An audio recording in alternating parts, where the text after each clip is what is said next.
Hi, I'm Debbie Lucci from William Ravis Realtors, and I'm here today with Matt Witte, who is a fellow realtor with William Ravis Andover. And this is exciting because we have our first podcast today. So Matt and I decided to get together and do a podcast. So Matt, what was the subject for the first meeting here that we're going to discuss?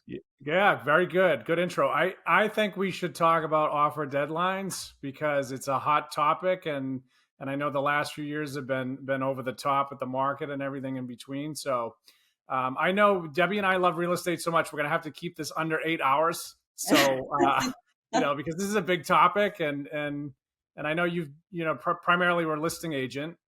So from your perspective, what do you tell sellers? So you meet with a seller. Do they ask about offer deadlines? How does it work with you?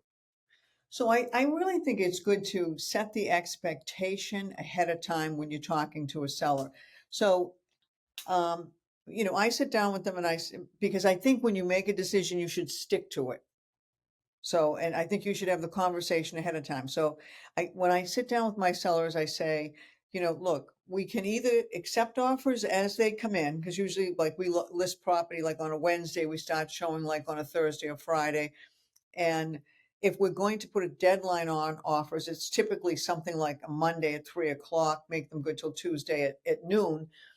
Um, I said, but if you're not comfortable with that, if you like to accept an offer as they come in, then be prepared. If we're starting a show on Thursday or Friday, you could get an offer that early and they could, once it's signed, that's it, you're accepting that offer. So, and we can put, let's say you don't want an offer deadline, you could put, that the seller has the right to accept offers at any time.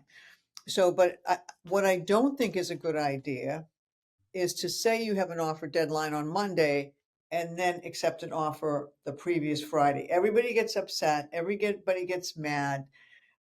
I think that's how I kind of explain it. Whatever you decide, you should make a decision and stick to it. Right. And I know from a buyer's agent perspective, and I've talked to you about this year, it's so frustrating when a house comes on Tuesday and I make an appointment for Wednesday and they say it's gone already.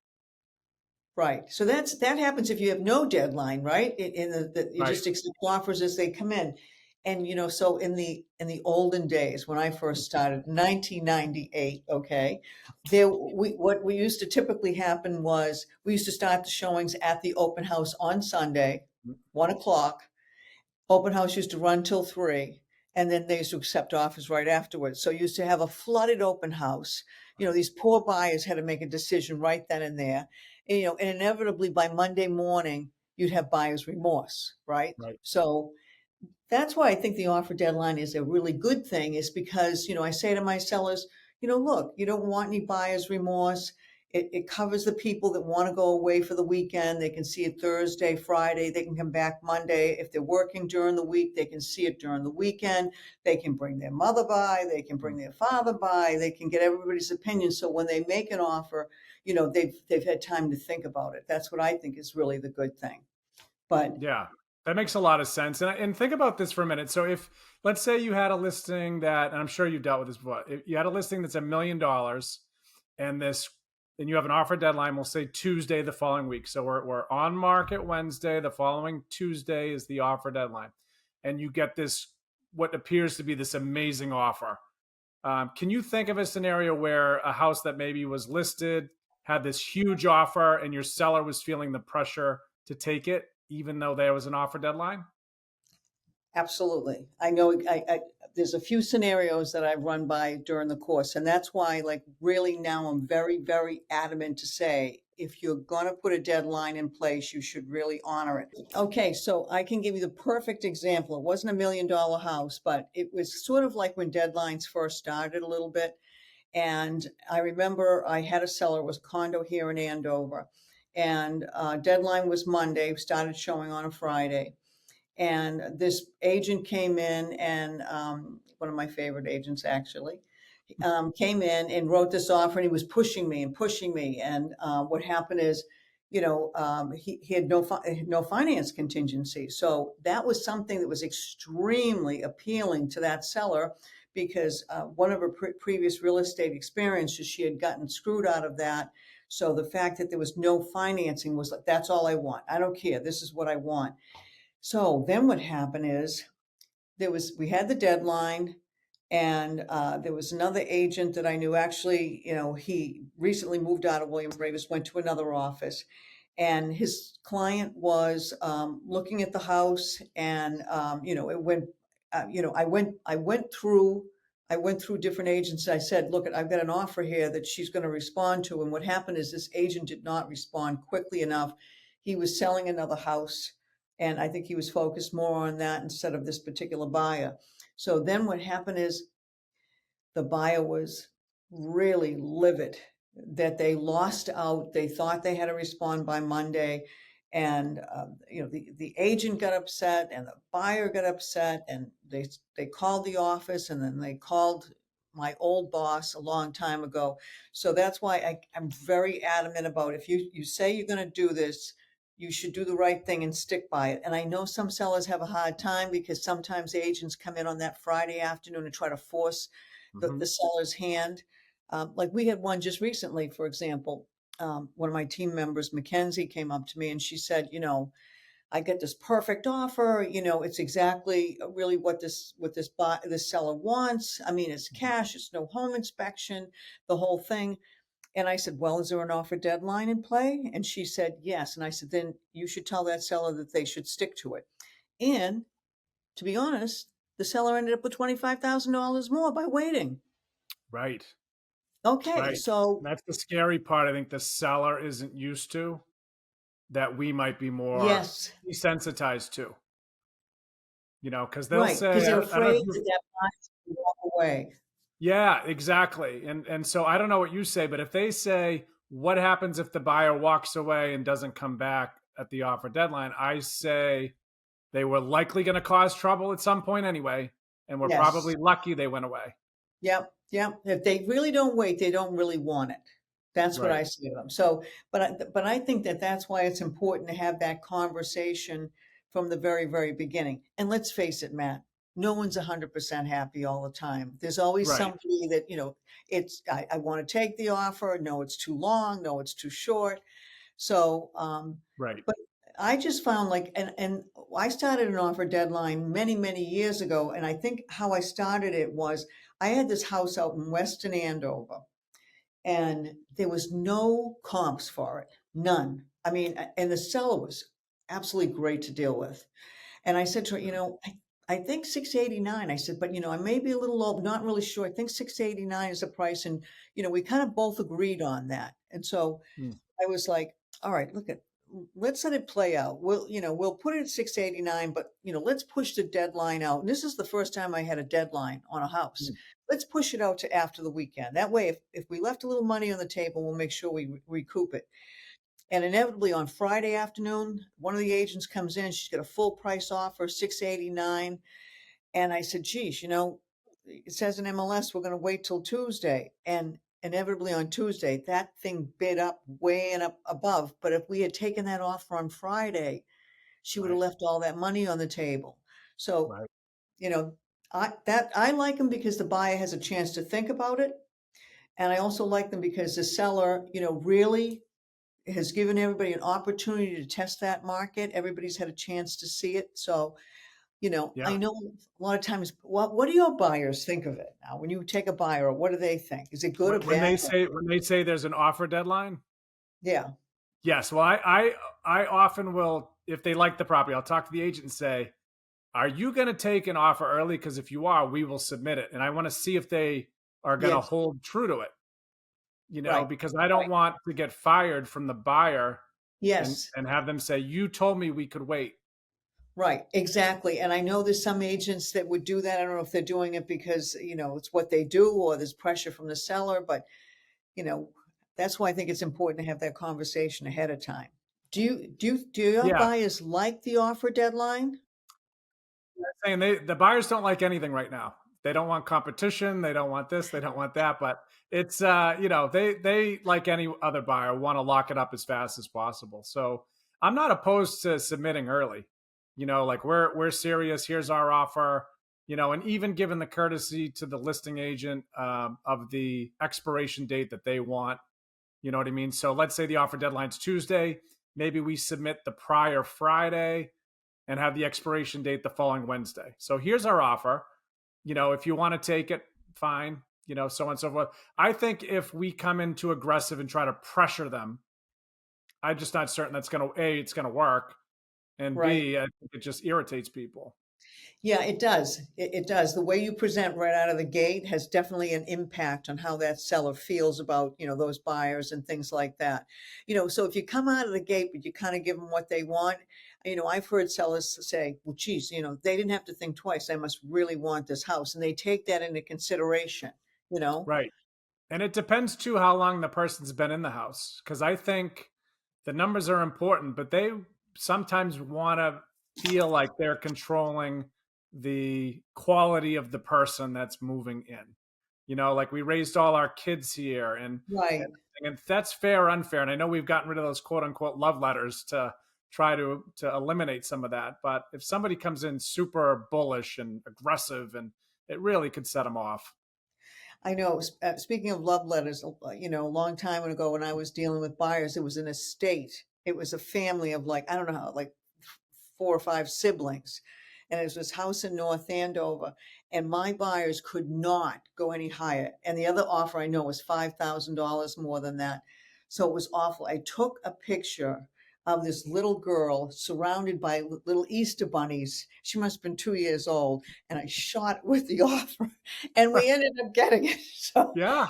we ended up getting it, But so Yeah. I had to play on something. That was smart. And that stuff used to work. It did used to work. Now you Yeah. can't do that stuff, but I Can't do know. that anymore. And I'll be honest with you, when I received them as a listing agent when it was permitted, I never read those. I would go right past those on the offer. I I didn't would want too, any part of it. but the sellers, used to read them. And when I'm coaching Mhm. now in Canada, there's a team I coach with, they still accept love letters up there. Oh, really? They haven't had enough lawsuits yet. You know? Yeah. So your buyers overall, they do like the deadlines in comparison to no I, deadline. I think that if a house comes on Tuesday, Wednesday, and most people are working or they might have kids, it's hard for them to get there. So if the listing agent's going to stick to the offer deadline, I think it's beneficial for them, for a lot of people. Yeah, I do too. You know, I like offer deadlines. yeah, there's no offer deadline on a condo I'm showing today. So it came on yesterday, and the buyer said, "When can we see it?" And I said, "Tomorrow," because there is no offer deadline. So I feel like we have to kind of jump in. I wonder if that stays on the market past the weekend if it looks sharp one with no offer deadline. Yeah, it's interesting. Sometimes I don't know if you see this, but some agents add up after the fact. They'll start to get inundated, and then people will Yes, start saying, "Oh, is there an offer deadline?" And they might say, "Oh, we need one. I didn't know that." yes. And I should say too, I've listed houses that didn't have offer deadlines. You know what I mean? It could depend on the situation. Well, the thing is too, when the market was changing, like I know some of my girls were saying, should I put offer deadlines in or not? Because they were sure, like, am I going to get a multiple offer situation, or has the market changed so much that we're not going to get an offer deadline on offers? So, and then on the other note, let's say Tuesday passes and you get no offers at all. You got to make sure you take that language out because you look like a deadbeat with. Now, has that happened to you? Oh, that has happened to me where you have a listing that's come out a little bit on the high side and, it's got an offer deadline of, May 2nd and, all of a sudden it's, May 7th and, the language Yeah. still deadlines due on May 2nd. So you have to watch that too. So, So yeah. what do you do if it passes, and now you have to meet with the seller and explain to them they don't have any offers? So, I think it's important to have the conversation with the seller ahead of time when you're listing the property, the different scenarios. I think if you always paint, we're going to get multiple offers, you set them up so high that, if they don't get anything, they're going to crash. So Mhm. you really say to them, this is the market, and we're going to find out by Tuesday how the market is addressing us and the house and the pricing and everything that's been done on the house. So if we don't get any showings at all, or very few, that means we're way overpriced. If we get a Right. lot of showings and we don't get any offers, that may be we're a little bit overpriced. And the thing is, the longer you sit on the market, the less you're going to get of your asking price. So it's better to deal with it quickly instead of, well, I'll wait 3 weeks to take a price adjustment. The market is speaking to you, and it's important to try to get that while it's hot out of the gate as much as possible, because I'm sure you've seen it. There's nothing worse than a property that sits on the market, and you're making your bed every day, cleaning the house every day, and nobody's Mhm. showing up. No matter, you could have a blimp balloon show up over the house. I mean, you know Yes. it's tired. So you really have to, and it's one, I think, the most challenging things for the sellers is to really, because it's such a personal thing for them, It really is. listen to that market feedback that those buyers, are giving you, and don't take it personally, don't take it personally. But I think you got to set the sellers up ahead of time that, look at this is, not every house gets multiple offers. And a lot of times that's the indication that the price might be too high on the house, which is Yeah. almost a kiss of death. You'd be better off actually pricing the house aggressively so people get excited and put a deadline on it so you'll get that multiple offer situation. Absolutely. And this happened to me last year and I was freaking out. I had nothing. It was a house in Melrose. We had very, very good activity. And I'm like, oh, this is, we're going to get, in my head, we're going to get offers. Not saying this to the seller. Nothing came in, nothing. So I overnighted them a box of Godiva chocolates because I thought, you better do something because they're going to be mad. And they were both really nice and understanding. And we did another double open house. We got more people in, and we got two offers, and we were able to kind of to leverage them a bit. And we still went over asking, so you Yeah, can't panic, and you got to keep the seller from panicking. right, You right. know, because Yes. people do go away. It's starting to get nice out, and you find people go away for the weekend, and maybe they just weren't here, and it is priced okay. Right. And all you need is two offers for a multiple offer situation. You don't need 25, all you need is two, Right. you know. Right. True. Yeah. Now, have you ever gotten one offer on an offer deadline with good activity? So let's say you had good activity, you expected, but you only got one. And what do Yes. you do with that? So I think that's important, because the thing is, the seller's a little disappointed, but the buyer, you have to make them feel very special. Mhm. You got to be stroking them like, look at, I mean, and make them feel good about this purchase. Because if they feel they're the only one and nobody else wants this house, it kind of makes them feel like, well, geez, maybe I overpaid, nobody else wants it, maybe something's wrong with it, and it could Mhm. be just something that, not everybody likes the same thing, you know. Yes, true. I like how you said that. You got to make the buyer feel special, and you have to make for me, you have to make the agent feel like you Yes. don't want to. I said this to an agent once because he said, "Oh well, geez, they might want to rescind. They might want to come in lower." And I said, don't get cute with us. I said, if you get cute with us, all we have to do is drop this 10% and you will be in a multiple offer situation. So take advantage of your contract now, and they move forward. And the agent wants to get paid, but they also have to, represent the buyer's best interest. Right, right. But Well, that's where I think in this market, more than, the last few years especially, I think this is where negotiating skills are key. mhm, I think that is extremely important when people are considering an agent and who they should go to. Because I mean, anybody, I mean, yeah, I mean, you can underprice a house, you can put it on the market, but I really, one of my things that I really like challenging, especially during last year's market, was could I make my commission back plus for the seller? That was my challenge, and right. I really enjoyed that. Yeah. Did you feel like you succeeded? On some of them, yeah, quite like maybe even double or triple. Yeah, Right. it was pretty cool. Yeah. Yeah, yeah, that's a neat thing, and you take pride in that, and you take pride in your numbers. And I know you say this all the time that it's not one negotiation when you are representing your seller.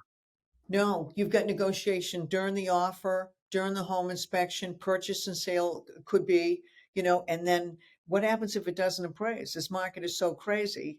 What happens if it doesn't appraise? And you got to go back in again and try to negotiate. So Right. Yeah, I think marketing is a really good skill, but negotiation in an agent, I think, is key. Yeah, yeah. There's a lot of it, and from a buyer's perspective, there's a lot of conditions you can put into the contract to protect them as they Yes. go through. One of them is just on the condo. We talked about condos today. Is subject to review of condo docs with Yes. no date on it. That's With advantageous for my buyer. The yes. the listing agent should say you need to put a date on that because Well, otherwise that could go through the contract. oh yeah, it could go through the contract, and it could say something. Well, condo docs can't say I can have a dog. I did. It's subject to the condo docs. I Right. mean, yeah, yeah. Yeah. So as a listing agent, you gotta pinpoint, say there that is. We need to watch that. That's a loophole for them. And I think, there was one house that I had a lot of offers on last year. We had 43 offers on that. And that was 2 days of like focusing. Just I had like spreadsheets, and it was just like nothing else is happening except this house in Yeah. the next 2 days. And because it really came down to every little term and every little offer, you know, Right. Yeah. and And they're I so close, some of them probably. yeah, I think it's like a chess game. I kind of enjoy it. Yeah. Yeah. Yeah. Yeah. It is kind of fun. I will be honest with you. I do not want 43 offers See, I love on a that. property. The most I received ever was 30.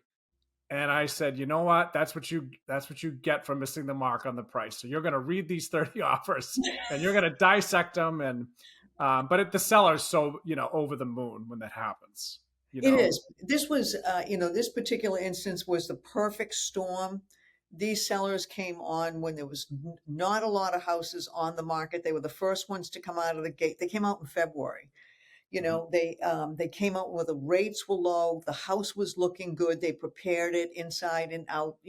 That's key too. I think if sellers prepare your house ahead of time, at least, I mean, if anything, you can enjoy it. Mm. Why do it, try to do it a week before you're ready to come on the market. Yeah, So they were the perfect storm. They were going to wait, and they said, "When do you think I should put it on?" I'm like now. There's nothing on. You're the only game in town, and they were like, it was yeah, unbelievable. Yeah, it was yeah. fun. It That is was fun. unbelievable. Some of the numbers we have seen the last few years. I opened, one recently on a listing we had, and I am just shell shocked at the numbers. But And I you don't just think, don't know what people have gone through. If you missed out on 5 houses, you might say, you know what, I'm not missing this one as a and buyer. right. And I think that, my son and I have this competition all the time. And he said, Mom, the prices are going down. I'm like, no, they're not, Frank. And they're not going down because you are such a huge age group moving this way that, I think that we're going to stay strong. And I think, our area, we're very fortunate, has, no matter what the national news says, we're holding strong over here. So, yeah. So let me ask you this. Do you ever have reservations about receiving offers from buyers who have not seen the property? So, or one of the two. And I know relocation is different. So I'm not talking about people from Florida, California. I'm talking about, let's say, it's a wife and husband, and the husband has seen the house and is prepared to make an offer. The wife was away for the weekend or working, and she had never viewed it. Offer deadline comes, you have that. Do you have reservations with that? Because I have my opinion on it, but I want to try to be quiet. Okay. So I do. I'm really big into, that person that you choose. You got to be very careful because you don't want that house to come back on the market and lose its momentum. You can lose thousands and thousands of dollars. If the wife had seen it and the husband was away, I might feel a little bit more comfortable. I'm glad you said that. Okay, because usually it is the wife and I don't want to sound, sexist here, but it usually is the wife making this decision most of the time, not all of the time. I think some people, like if you got reloads, they just do this all the time. So it's Yeah, no big thing. right. So I think it depends on who it is. And, one of my agents, I mean, she sold a house, she FaceTimed him. This is Hmm. it. Walked him around the house and she sold it. Yeah. Yeah, Yeah. we did it. It does make me uncomfortable too, by the way, when one of the two sees it, and I think you hit it right on the head. I did sell one last year for a family that was in Vermont, and this was over on Seton Circle in Andover, and we went through it, and it was a non-Ravis agent that was listing, and for good reason. She said, I have some concerns because your client hasn't come to the property. And I said, listen, as sure as you're born, they're going to buy this house. I know it, and I've worked with them for a while, and I did believe that. Yeah, And they because did end up, going through with it. that's good. Yeah. I But mean, as a listing agent, I would be horrifically uncomfortable with that. I used to be more uncomfortable about it before. I think especially now with all this photography, it's not as bad as it used to be. Hmm. You know, I mean, between these Matterports and the videos and the FaceTime, and I mean, you've got a pretty good idea what that house looks like. Where before, you might get, the pictures the realtor wanted put up, and you didn't know the backyard went down like that. Right. Or even the value of the Google Maps where you can see what the Yes, neighbors right and left look, because you might not want to look at a trampoline. You right, just might not exactly. want to. Yeah, Depends. yeah. Well, Debbie, this was a lot of fun. I think this It was was. great, and I look forward to doing our next podcast. I know we would, if we didn't cut this, we would just keep going. It would never end. So, Well, the man, I um, would really like if anybody wants to give us suggestions of what they want to talk about. I would love that. They could write some suggestions in. I'd love that. Yeah. So either DM us or text us. You can Google us. You'll find our cell phones, and yeah, we would Right. love to listen to you but realtors are biased. We like to pick what we like. So, all right, that was a lot of fun. So, well, yeah, look forward to seeing everybody next time. Thank you so So, much.